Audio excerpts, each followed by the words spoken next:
Michael, congratulations on the win. Thanks. First of all, how did you rate that spell of fast bowling from Wahab Riaz? That's as good as I've faced in one-day cricket for a long time. There's no doubt about it. Probably gave us a good look at what it would have been like to face Mitchell Johnson throughout the Ashes. Left arm's always extra tough for a right-handed batsman because they're coming the angle of the balls at your body the whole time. He didn't bowl too many bounces that weren't on the money. So I think, yeah, obviously credit to Watto the way he hung in there. Obviously he had a bit of luck getting dropped at fine leg, but then the way he was able to get through that period and be there at the end shows obviously his experience and deserves a lot of credit for that. If they take that catch at fine leg, who knows what could have happened. Would have been a lot tighter, that's for sure. Just on Watson's innings again, like, did you feel it showed a lot of character, and also that, you know, in World Cups how important experience is, you know, in those big moments?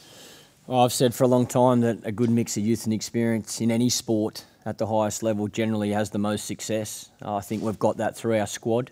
Yeah, and I think Watto showed that today. That, like I say, he had some luck getting dropped at fine leg, but then to be able to continue to find a way to tough that out and then capitalise, more importantly, once he got through that spell. Played his natural game, hit the ball really well. So, yeah, I think his experience certainly helped him today. And how concerning is the loss of early wickets like that? I mean, it hasn't happened in every match, but, you know, a couple of occasions. Are you worried about, you know, falling into that? Not at all. I think that's the way the game goes. Two brand new white balls in the one-day format now. There's always more risk, and we've got two pretty positive players up front in Finch and Warner that are going to play their shots. That's their natural game. That's the way we like them to play.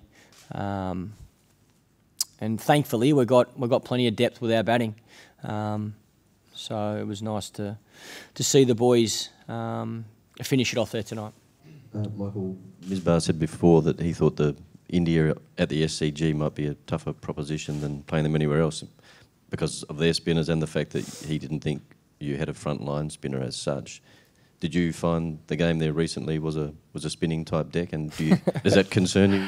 I don't think a ball spun in the game we played against Sri Lanka. I think it'll depend on what wicket gets prepared. The game that was played there recently looked like it had a bit of grass on it, so that'll certainly help our fast bowlers. If the wicket's like that. If it does spin, we've got spinning options in our squad, so I'm sure the selectors will assess that once we get to the Sydney Cricket Ground and work out what they think is the best 11. And I've got confidence in whatever 11 selected. We play our best cricket.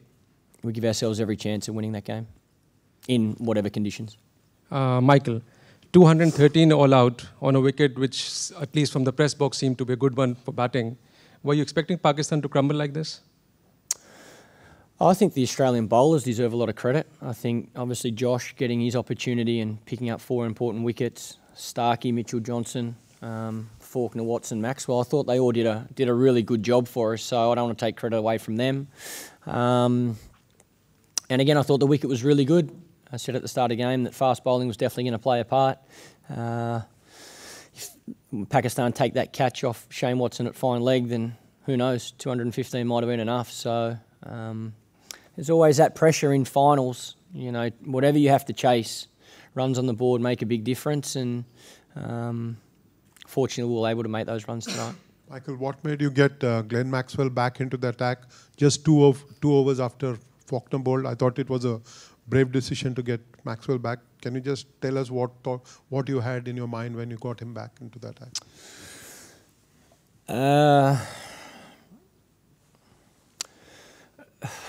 I guess there's obviously always risk there, especially with Misbah, because he was hitting the ball well, and I was pretty sure he was going to try and continue to hit Maxwell for 6. The only thing that did cross my mind, the over before, I thought the breeze picked up a little bit more coming across the ground.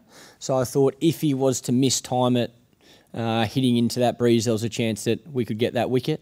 And I think, you know, with captaincy, it's risk versus reward. You know, sometimes you take that risk and it doesn't pay off. Other times you take it and it does pay off. So fortunately tonight it did, but I'm sure there'll be plenty of occasions where Misbah takes that over for 25, and I think what have I done? But that's the risk you take as captain.